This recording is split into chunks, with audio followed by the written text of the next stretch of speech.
Hi, everybody. I'm Dawn Mitchell, and welcome to Dawn of Sports.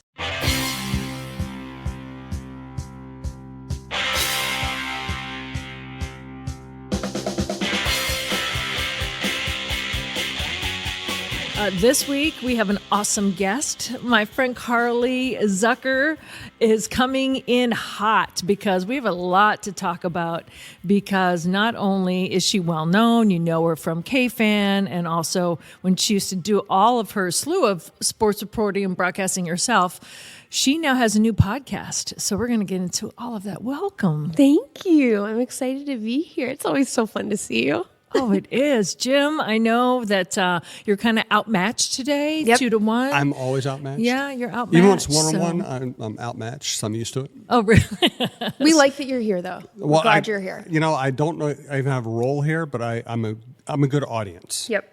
Oh, you always have a role. Please do not sell yourself short. Okay, well, I will actually play my role right now. I'll let what people in the business call the furniture. I'll deal with that and let you get back to your conversation with Carly. This is Dawn of Sports. We're coming to you from the Aquarius Home Services Studios. Want to thank our longtime sponsor, Rudy Luther Toyota. Also want to thank Minnesota Masonic Charities and the ad that Dawn can't wait for me to read. Your best friend. Which is Natrium, natrium.com. We'll tell you more about them later.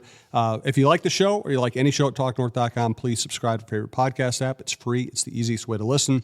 And you should know the lineup by now. Randy Shaver, John Millay, Jeff Diamond, John Krasinski, Roy Smalley, Lavelle E. Neal III, Kevin Gorg, the Bar Down Beauties, John Millay, and all of our outdoor content as well. Check it out at talknorth.com. Take it away, Don. Wow. I kind of feel humbled after hearing that whole list. That's a great list of people. You know, before we get into talking about all of the stuff that you're doing, and it's very important stuff. Yeah, I just want to tell people, and I'm really proud of you. Thank you. Thank you. I know that you're also a sports fan. Yes. And there's so much going on right now. Vikings 5-0 coming off the bye week, the Lynx coming back home here in the WNBA finals, Timberwolves starting up. What is your favorite when you have a moment? Because I know you have kids, you've got a business, you've got life going on, but what do you follow the most? Right now, Vikings and definitely Timberwolves. Lynx always I stay up to beat on, but I think what's been so fun about the Vikings is how unexpected. And everybody's saying that, but it is true. We didn't go into this season, when you looked at the schedule, you didn't think, oh, we're going to start 5-0.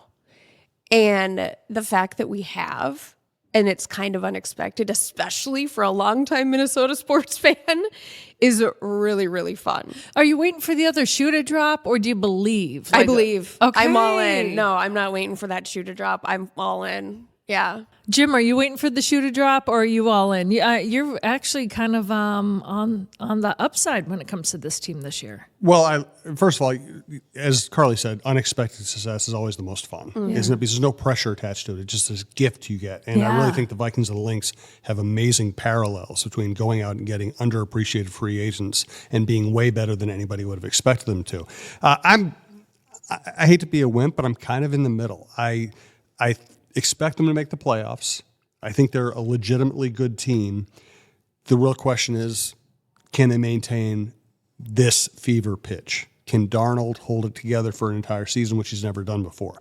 Can they avoid the kind of injuries that destroy your season? So I think they're good. I think they're legitimate. But I don't know what the high end is going to look like a month or two from now. You know, what was really interesting in the locker room yesterday, more than one player, and mostly on the defensive side, only because they get out of their meetings first, and that's who we talk to, they were saying that they know it's also a time that they have to get back in that mindset that they had at the beginning of the season when they called it was the gauntlet to start, you know, when they're looking at all the teams coming out of the gate, the 49ers, you name it. They said, and now we're clicking back into that mindset because we know that people are gunning for us, you know, and we don't want that to be an unfamiliar position to be in. So the fact that they're not believing their own hype. And they're not, most people I asked, even Cam Bynum, they're not even watching TV shows. They don't care what the people have to say. I mean, the mindset like that is kind of cool then, especially if you hear that as a fan and someone that knows the business, right? Yeah, they can't let their foot off the gas at this point, and especially make the assumption that things are just going to go in their favor. Because people are going to be gunning for them, and that's the injuries are the toughest thing. I hate to even say that word, but everything becomes unpredictable when you add in injuries. But yeah, and I'm looking forward to the Timberwolves. Yeah. I love the Timberwolves. I'm such a big fan. I was working for them when Karl Anthony Towns and Andrew Wiggins signed on, and that first season, and how tough it was for for many years there as a Timberwolves fan. So it's been fun the last couple years. Yeah, it has. And not only is like kind of like Ant taking it on him and a personality unlike any other. Yes, they're letting the crowd have that personality too, you know? So I know we've heard about the rebranding over and over again, but when you look at the talent and just the fun that we had along the way, I think it's going to be another good year. And you got the Lynx and the Wild are starting. I mean, it's fall, so it's like I like to say the blender on high, lid off, right? And that's kind of like going into having kids. I mean, you've got 3 beautiful children, and I don't know how you do it. It's a challenge this year. Yeah, it very much is. So 3 kids, Stella, Hendrix, and Sophia, and we're kindergarten, first grade, and freshman year of high school. Wow. And then obviously Jason and I are divorced now, and he is living out in Buffalo. So I have the kids full time here. So that is sounds hard. So that is hard. Yeah. So that is hard. But we're making it work. Getting a routine, figuring it out. So yeah. But they're a fun bunch. They're fun. They're really fun kids. So how is it to have a daughter that's in high school? It sounds weird. I'm looking at you and I'm like, that's impossible. Thank you. I feel like it's impossible. I'm like, there's no possible way I have a high schooler. It's bizarre because I think back to when I was in high school, and she's a much better kid than I ever was. But she is it's so weird to have a child of that age. And she's going to start driving soon. And I don't know, because you feel like, and you don't realize this until you're older, right? Yeah. But they tell you, you're always going to feel like you're young, or you're always going to feel, and it's true. Yeah, I feel like I'm way too young to have a high schooler, and you just never think you're old enough. I've put it off for a long time. Yeah. Like, when does that happen? You recommend continuing to do that, right? Yeah. When will I turn into an adult? No. So having a high schooler has been a change, but it's really fun. Have you ever heard some words come out of your mouth that you never thought would come out of your mouth that you thought only belonged to like your parents? 100%. I'm sure. I do that and I don't even have kids. I'm like, oh my God, I'm becoming my mom. Yeah. I mean, I definitely say things where I'm like, oh my God. I just put my head down and I'm like, I embarrass her a lot, which is fun. Well, that's your hobby. I know. You have and to. That's what's so great is when she has friends over and things like that. I'm always like doing something that she is constantly embarrassed. And I'm like, how could I embarrass you? I love it. Cool. Oh yeah, and you throw out like all the slang and like, Mom, no, don't do that. That was last week. Yeah. When I try to use her slang, that's the best. Yes, I'm like, that's sus. She's like, no, you're not allowed to use that. Well, what I'm most proud of you, not only being a mom, and your kids are just so awesome and beautiful, but you're also so open with everything that's going on. You have your own podcast. Here we go. Yeah, here we go. Here we go. I love that. Here we go. All right, just dig in. And you're really talking through everything that you've been through. And first of all, I want to give you kudos because anyone that has gone through a divorce and has to co-parent from different cities. Yeah. Because this isn't the first different city, right? Because he was playing in Arizona, and just like the traveling show, that you have to do with your family. I just want to come out first and just say that's impressive to have really well-adjusted children, to handle it like adults, and to have, you look on social media, they're happy. Yeah, they are. They're really happy kids. And that's all that matters, right? At the end of the day, is you just want your kids to be happy, and they are happy kids. And you've been through a lot yourself. Yeah. And so you're so brave to be open about it. What was the genesis to say, all right, here we go. I'm going to rip off the Band-Aid and I'm going to say everything that I've gone through. I had felt like I had been pretty open on the radio. Yeah. My whole life, or my adult years that I'd been on the radio or I'd been in public, whether it was on social media or the radio, that I had been pretty open. And then when I went to treatment, which I talk about in the podcast, which I went to treatment for 80 days for mental health and substance. And I felt like I started hiding again, or I started hiding. And I felt like I didn't want to see people. I was isolating. I didn't want to talk to anybody. I was embarrassed, whatever it was. I isolated for a very, very long time. And so this was an opportunity for me to say, I'm not ashamed of what I've gone through. It's something I want to share and something I want to almost build this community around, because the one thing I continue to hear as I share my story or as I talk to people is, I have a family member, or this was me, or I've felt this, or everybody's connection to these things, and how alone you feel when you're going through it. And so for me, it was so important to start speaking about it, to build hopefully to build a community, a real community where we can lean on each other, and then also bring myself back out from this place of isolation. Because that's not at the heart of who you are, an isolator, right? No. You're a people Yeah, person. yeah. So you've kind of probably felt like you weren't being true to yourself on that level too. And that hurts, and a whole different thing, right? Yeah. And I mean, it caused a lot of depression, anxiety for me, because I was spending so much time just by myself at home. I'd get the kids to where they needed to be, take care of what needed to be done. But I didn't have a full-time job at the time. So I would spend so much time where it was just me at home. And that caused so much anxiety and depression for me. How did you make your way through that? I'm still figuring it out. Let's be honest. I'm still figuring it out. I'm very fortunate to have really, really good family and friends, really, really good family, who basically were like, we're not going to let you fail, through any of this. And so I've had them. And then again, wanting to do this podcast kept me focused on something that potentially could be a greater good, that could help other people as well. And that's also at the heart of what I want to do in life. Is I'm a people person, but I also want to be able to help other people and use my story to help people and make people feel less alone. And so I mean, I'm still figuring it out, but I think the more that we share, the more therapeutic it is for me to talk about it, things like this. The more I talk about it, the more I share, the more people I meet, it becomes easier and easier. People think, oh, Carly, she has this glamorous life, right? Yeah. She's gorgeous. She's so confident when she's on the radio with the guys.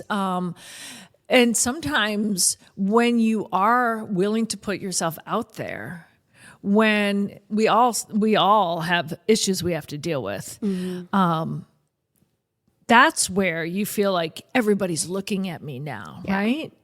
How did that hurt more? Because some people won't understand. Well, how could that happen to her? Or how does she doubt herself? She's gorgeous. And then you have to deal with all the people that when things are great and you're hearing from them, all of a sudden, I'm sure some people turned, the trolls, all that stuff. Suddenly your life becomes fodder for them to try to be funny. Yeah. I don't think people understand the magnification of the glare sometimes. Yeah, I would say, and people are so many things, right? I do feel I am confident and I do feel good about myself, but then there's also other pieces of me that struggle with mental health or substance, so it's we're just built of so many different pieces as people. And I guess locally, I look at it like this. In Minnesota, been relatively well known. You know what I mean? If I went to Texas, nobody's really going to know who I am. But here, I've been relatively well known. And that has been somewhat difficult. I think mental health also doesn't care what you look like, how much money you have, any of that. It can hit you, it can hit you hard. Trauma is trauma. And if you're dealing with that, that can lead to mental health issues. So it's like, no matter how great somebody's life looks, that stuff doesn't really matter if you lack coping skills and you lack the ability to handle your mental health. I will say, as far as the public, like right now, everybody's been really wonderful. I used to care and pay a lot more attention to the comments so if I made a post and there were 100 comments and one of them was negative, I would be like, that's the one I'm going to live on, Right. That's the one I'm going to pay attention to. And if they said they hate my voice on the radio, but 100 other ones were like, that was really fun, I'm going to pay attention to the one negative. And that's how I lived for a long time. And I don't do that anymore. And that's really important, I think. But I would almost look for the negative, look for the bad, because it affirmed how I felt about myself. It affirmed, Like, see, that's right. yes, right like, there. see, you are this person. See, you are a crappy person. Oh, see, you are this person. And so I would look for what affirmed that in me, my worth, what I felt. And, so but I will say, at least since I released the podcast, it has become a beautiful community of support. I think that that's a thing. If you have a sensitive heart Yeah. and you're a kind person, right? I think Yeah. sometimes people that get into this side of the business, there is some of that, you maybe you're intuitive. It's so when you open yourself up, you're so vulnerable. And I remember when I even first started in the business, I wasn't ready for that. And this was before social media. It was answering machines at the TV station, right? Oh, yeah. And on the late night shift, we would listen to them, right? And then they would say these, some were nice, but then these horrible things. And I remember one day my boss, because I was telling him about, he's like, why are you all of a sudden saying center field? Just say center field like you normally do. I go, well, somebody on the answering machine message says that I don't enunciate correctly. He goes, it sounds weird. Like, I'm your boss. I'm signing your checks. Just talk normal. Just do you. I don't want you to have perfect English. Because it's weird. And I said, oh, okay. And so when he said that, he goes, don't pay attention to those people. They're not signing your checks, first of all. If I tell you something, I want you to because I'm your boss. And recently I saw something. They say if you wouldn't seek advice from that person, don't listen to what they say. Or when you said something so powerful, like you would live on that. I'm like, I see it as sometimes they hand you like this heavy coat and you just wear it. And someone goes, you can look at the coat and be like, well, I don't like that. And just kind of leave it and not wear it. So, and if you wouldn't hire them as a consultant, correct. Yeah. Right. what does it matter? Right. And now you know that sometimes they're just, I always think they're probably in their mom's basement. Oh, right. And I mean, I almost have compassion for them at the Yes. time, where I feel like there's a reason they have to make someone else feel so bad, Yeah. or try to make someone else feel so bad. And so it's like trying to have a lot more compassion for people than before. And now I just don't dwell on now I'm just like, you know what? I have my circle. I have the people who support me. I have the people I'd go to for advice. And that's the group that matters. So when you started the podcast and you said, I'm going to, saying that you're going to do something and then actually ripping that Band-Aid off and doing it, because you kind of relive it again. Yes. Were you ready for some of these things that hit you? I will say the day before it released, I was talking to my mom and my sister, and I'm like, I don't think I'm going to do it. I was like, I'm not going to do it. I can't. I was like, I don't know what it's going to open. I don't know if I'm in a good headspace for it. I was like, I'm just not going to do it. And my sister said to me, she said, it's now or never. And you need to do this for you. She's like, you've been talking about it for so long. She said, I think it will empower you. Remember how you felt when you recorded it, because you walked away and you said, I felt so empowered. So she said, think how empowering it will be to put that out. And so then I decided, okay, let's do this. and released it.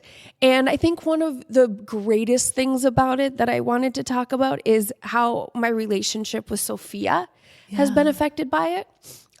Really? Because I wanted to make sure that it was something that my kids could listen to and feel proud of, or listen to and at least feel that they weren't scared of, or that they, mom wasn't saying anything bad about dad or anything like that, Right. And so I gave Sophia the opportunity to listen to it first before it was released.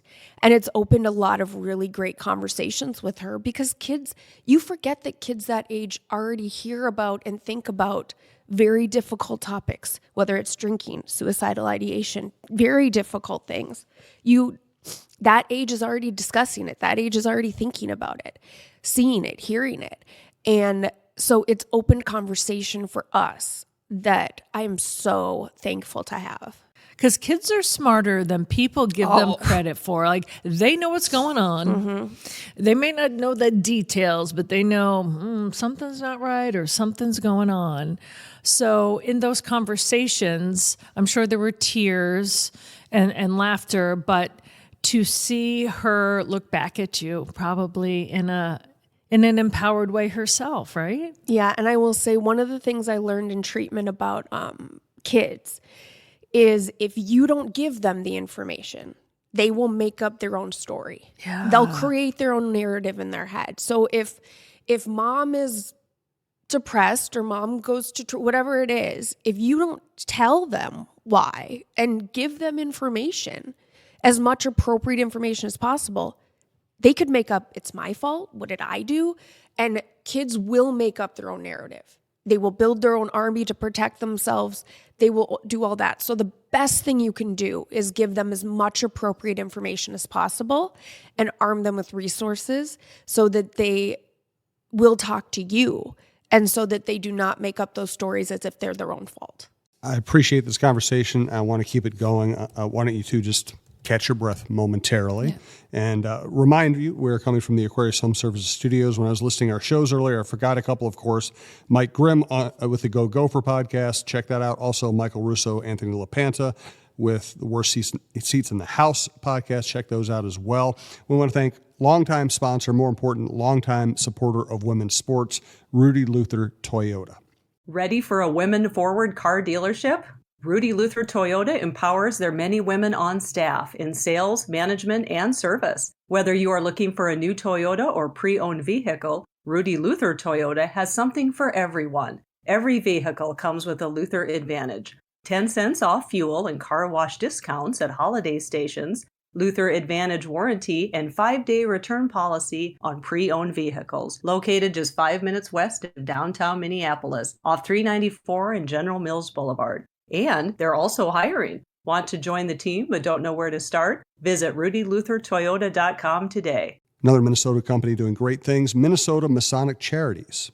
When people think of the Freemasons, they often think of secret handshakes and unusual hats, and of course, the pancake breakfast. Minnesota Masonic Charities would prefer that you think about the work that they do right here in our community. Places like the Masonic Cancer Center at the University of Minnesota, or the Masonic Children's Hospital and the Masonic Home in Bloomington. They are just a few examples of the important work that the Freemasons support here in Minnesota. As part of the largest fraternal organization in the world, Masons have consistently answered the call when it comes to charitable needs.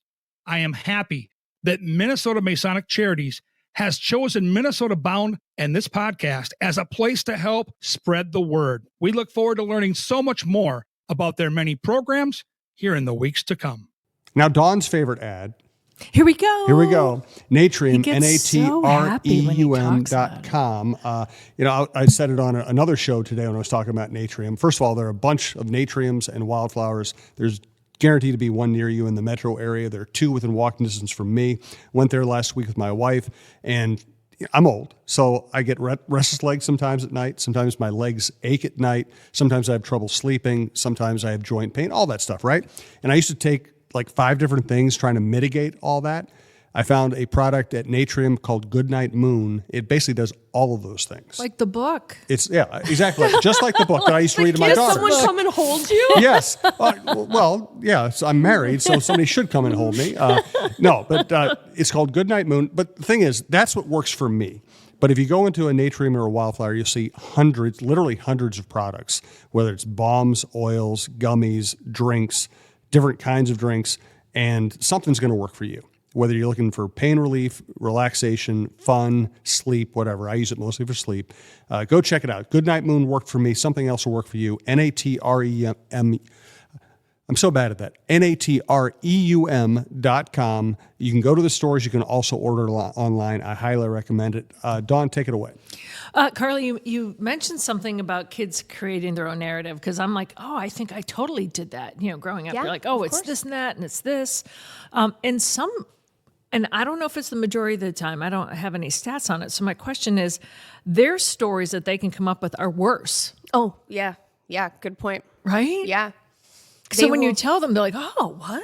Yeah. Like it's a relief, right? Yeah. That and again, yeah, because they will go, because kids just don't have the capacity to understand what we understand, right? Mm-hmm. So theirs goes to a very dramatic spot, like I did, like I'm wrong, I'm bad, I did something for mom, or mom's not okay. Like they will go to a really probably extreme because they don't have the ability to see multiple options.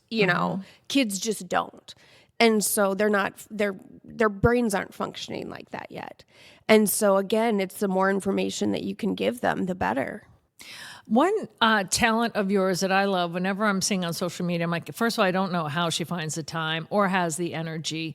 You create beautiful things. Like every time you have a birthday party for one of your children, your photo shoot ready, first of all, because you're all looking gorgeous, but you just put on these events and your home looks beautiful. So I don't have that. To be like, okay, I'm going to make this event look like this and have a vision for it. And it's beautiful. Is it something you love to do? Yeah, I would say it's been almost like a creative outlet for me. Yeah. I don't know if you remember this, but during the pandemic, I was building those mini play homes. Did you ever see yes. that? Yes. I was building these the little play homes that kids play in, but I would custom design them to be like little houses. And I've always loved the creativity of things like that. Like I'll build, for Sophia's homecoming, I built like a little backdrop for them to take pictures at for homecoming. And so, yeah, it brings me a lot of joy to do that stuff. And so I'm not doing it because I'm like, oh, I have to do this for my kids or they want this specific thing. But I just there's a lot of creativity. I'll come up with a theme or I'll come up with an idea. And then I really like to execute it. Yeah. So yeah, it's kind of an outlet for me and something I enjoy. When I saw those mini ones, thank you for bringing that up, because I do remember thinking, I want to get a she shed. I know. And I want Carly to design my she shed. Not that I have a real big backyard or anything like that, but They were so fun. Yes. They would all have a theme, like a lemonade stand or lemonade. I don't know. It was fun. I had a blast. And then I would give them away to charities to auction off. Oh, fantastic. Yeah. Wow. So Masonic had actually auctioned off a couple of them. Cool. Yeah. well, I'm glad you mentioned Masonic. That was going to be the next thing I brought up, because I still love going into that studio I know. that is there. The last time I was there, I think Cam Bynum, Blake Prohl, they were there singing Christmas carols in the studio. And kids would call down from their rooms. If you're not familiar, it's a TV studio in the Masonic Children's Hospital, donated by you and Jason, and it's beautiful. And the kids would call down, can you play Jingle Bells, but in a fun way, from their rooms. And I've been there a couple of times now. It's such a unique thing, but it's such a beautiful thing. Yeah. So you always have a giving heart, both you and Jason and your families, to give back. Where did that come from? For me, it came from my parents. My parents were constantly, in little ways, without any recognition at all, wanting to help and give back to people in our worlds. They didn't need recognition. They weren't doing it on big scales, but they were just doing what they could to help people in our worlds. And so I saw them both give back a lot growing up. And then when I felt like I had the platform to do more was when I really wanted to take advantage of doing something on a bigger scale, because I was like, we're given this gift of, influence and finances, and I thought to not take advantage of that and do something good with that is a mistake. And so, the programming right now, there's all day programming at the Zucker Family Suite and Broadcast Studio. It goes from morning to night, and they do yoga and morning news and Lego games, all sorts of stuff. It's really fun. I know. You go in there and on the side, Zucker Studios, Yeah. or it's just beautiful. Every time I go in there, I just smile. Yeah. And you can tell the kids love it too, and the people who run it. It's a joy. Yeah. It brings them a lot of escape, I think. Also for, because kids can go down and record their own videos, or they can go down and do certain things. And it's an escape because a lot of the levels you're on at the hospital, if you go into them and you want to stay busy, they're made for maybe like 2, 3, 4, 5-year-old, but there's not a lot for older kids. So Rudolph's space to go play in down there. And then our space is built for a little bit of an older crowd. So that helps siblings that are there, or the patients that are there that are a little bit older and things like that. It is cool when you mention like the Rudolph play area, that the athletes and their families and people, you guys become communities too, that you don't see it in other cities. Yeah. That, you can walk down a hallway at Masonic and be like, okay, so-and-so did this, so-and-so did this. And then you all become either friends, or stay in touch, do things on different capacities. That is unique, I think. It is, yeah. And I think it has to do a lot with the people who run the programs here, and how they get people involved. And then hopefully you find the right people with the right nature to pull it off. When you open yourself up, and you coming on here is an example, whether it's your own podcast, whether it's when you go on KFan, when you open yourself up, do you get the positive feedback? Like there's like, wow, thank you for being so strong to say that. You've changed my life. I have been shocked at the number of messages I've received from this podcast I launched, that have been so emotional, that have been, my wife suffers from something like this and I didn't understand her, but hearing you say it helped me understand where she's coming from. Or I was in a really dark place and you inspired me to get a therapist again. Or I felt like I was the only one who felt this way. Or, or I have an uncle who we're trying to get into treatment, and so you gave us some ideas on where to go, things like, but the number of emotional and well thought out, just meaningful messages I've, not just, oh, this was good. Right. But just meaningful messages I've received from people is been wild.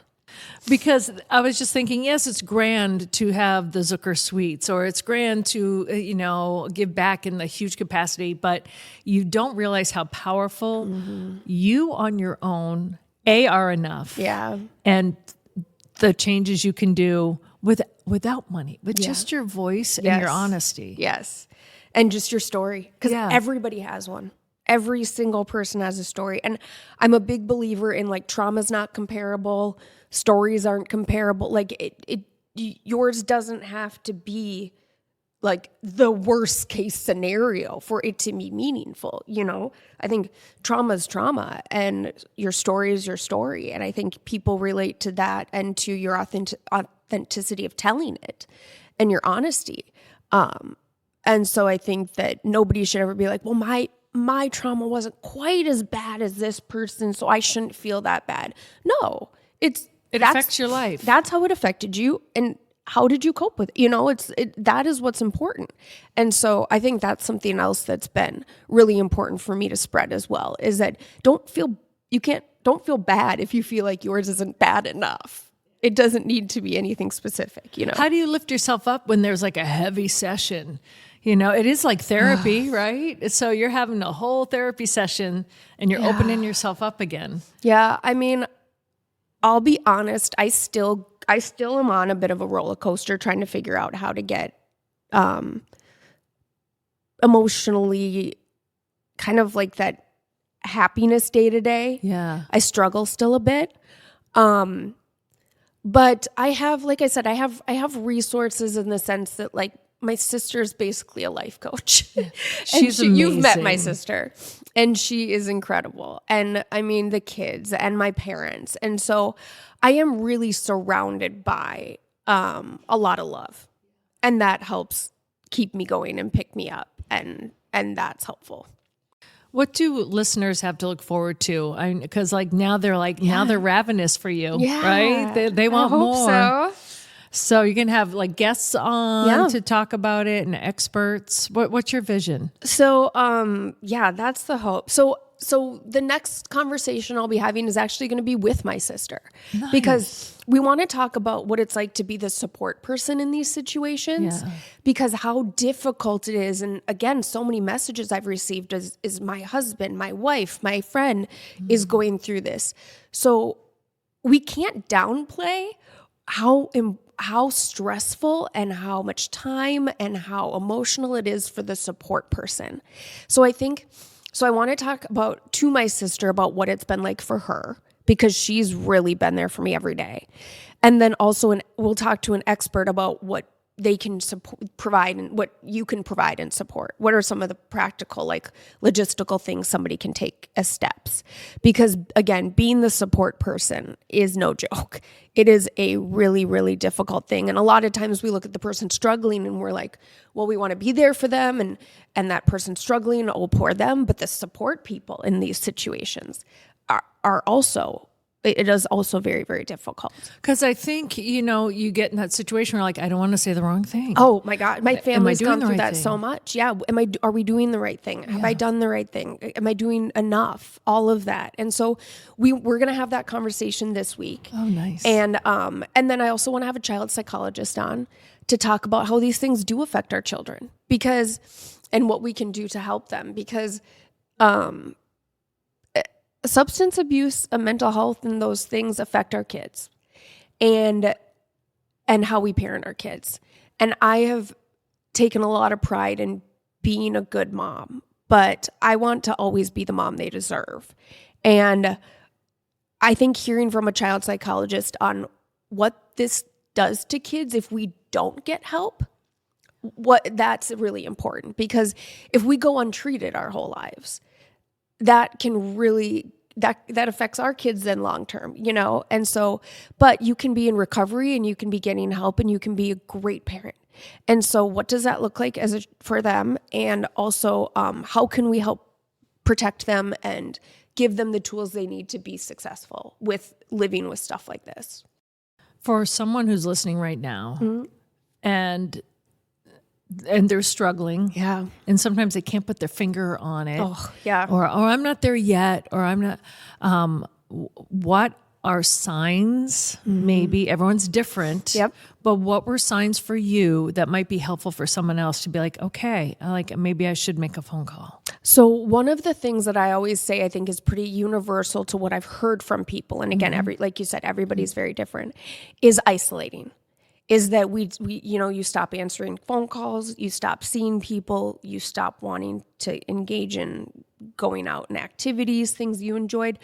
Isolating is a big red flag to someone who is struggling because, and I would say to whoever, if you're their support person, just don't give up. Yeah. Like try not to give up because there'd be weeks where I would not talk to my family and they never gave up.